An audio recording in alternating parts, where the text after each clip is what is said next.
Hello friends, তো আজ আমি টাইম অ্যান্ড ওয়ার্ক থেকে একটা অঙ্ক নিয়ে চলে এসেছি। চলো সলভ করি। তো অঙ্কটি আছে 160 মিটার দৈর্ঘ্যের একটি ট্রেন স্টেশনে দাঁড়িয়ে থাকা এক ব্যক্তিকে 28 সেকেন্ডে অতিক্রম করে। ট্রেনটির গতিবেগ কত? তাহলে গতিবেগ বার করতে বলছে। তাহলে বেগ বেগ সমান সমান দূরত্ব বাই সময়। তাহলে দূরত্ব আছে আমাদের 160 মিটার আর সময় আছে 28 সেকেন্ড। তাহলে 2 দিয়ে যাবে। 2 9 2 18, 80 2 160। তাহলে 80/9 মিটার পার সেকেন্ড। এটা আমাদের কিলোমিটার পার হাওয়ারে বার করতে হবে। যেহেতু অ্যান্সার আমাদের কিলোমিটার পার হাওয়ারে চেয়েছে, ওই জন্য আমরা 18/5 দিয়ে গুণ করবো।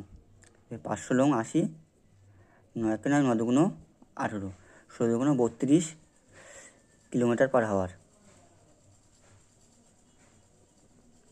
তাহলে আমাদের অ্যান্সার হয়ে যাবে অপশান সি।